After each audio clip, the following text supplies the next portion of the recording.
मुंबई हमलों के मास्टरमाइंड तहव्वुर राणा को पटियाला हाउस कोर्ट में पेश किया गया है और कोर्ट की इजाजत के बाद आज एनआईए हेडक्वार्टर में आतंकी तहव्वुर राणा के वॉइस सैंपल और हैंडराइटिंग सैंपल भी लिए गए हैं। तो यहां पर पटियाला हाउस कोर्ट में पेशी हुई है तहव्वुर राणा की। मुंबई हमलों को लेकर यहां पर एनआईए जांच कर रही है और सिलसिले में पूछताछ लगातार तहव्वुर राणा से की जा रही है। और अब यहां पर खबर है कि राणा के वॉइस सैंपल और हैंडराइटिंग सैंपल भी लिए गए हैं।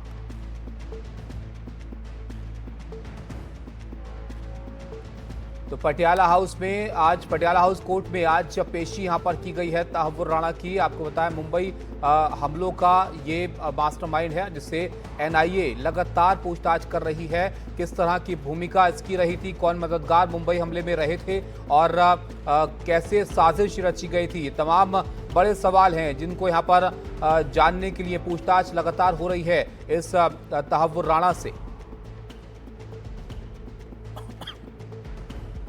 अनुष्का हमारे साथ है, हमारे सहयोगी। अनुष्का, बताइए कोर्ट से क्या खबर है?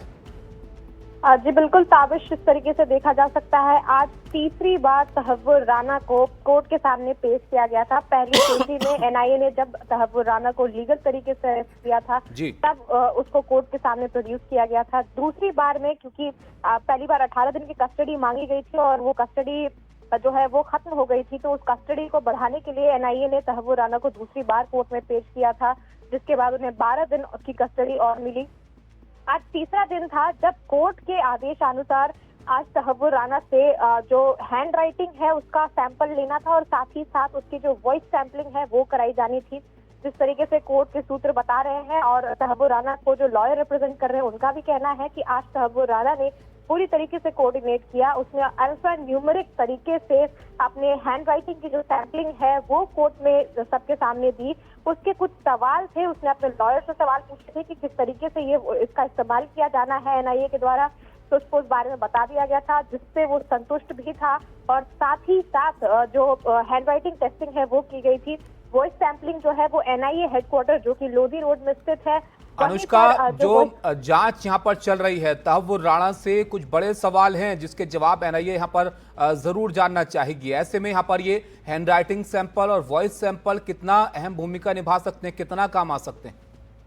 बिल्कुल ताबिश, इस तरीके से हम देखते हैं ये बात अब तक साबित हो चुकी है कि जो तहव्वुर राणा है उन्होंने डेविड हेडली की मदद करने के लिए लॉजिस्टिक्स और फाइनेंस का जो सपोर्ट है वो दिलाया था। बहुत सारे ऐसे वॉइस रिकॉर्डिंग्स और कॉल लॉग्स एनआईए के पास इस वक्त मौजूद है जिसको वॉइस सैंपलिंग के जरिए उसकी पुष्टि जो है वो कराए जाने वाले हैं। बहुत सारे मिसिंग डॉट्स इस पूरे केस में, जो वॉइस सैंपलिंग और उसके साथ ही साथ अगर हम बात करते हैं तो जो हैंड राइटिंग है उससे मैच कराया जाएगा और उसके बाद जो पुख्ता सबूत है वो इकट्ठे किए जाएंगे।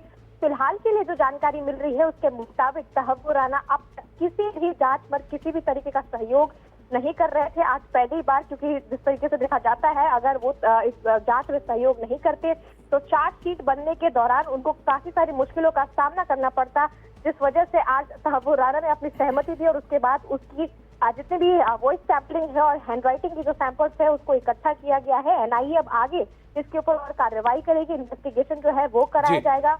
कुछ सूत्र ये भी बता रहे हैं कि तहव्वुर राणा को यहाँ से मुंबई और उन सभी जगहों पर एक बार ले जाया जाएगा जहां पर जाकर उसने 17 साल पहले 26/11 के अटैक को लेकर के प्लानिंग की थी। इसी दिशा में एनआईए की जो कार्रवाई है वो आगे बढ़ रही है और आज तीसरी बार तहव्वुर राणा को कोर्ट में पेश किया गया था। बहुत शुक्रिया अनुष्का आपका सब जानकारी के लिए। तो तीसरी बार कोर्ट में पेशी हुई तहव्वुर राणा की। अब तक ये जांच में सहयोग नहीं कर रहा था, लेकिन अब वॉइस सैंपल और हैंडराइटिंग सैंपल यहां पर लिए गए हैं।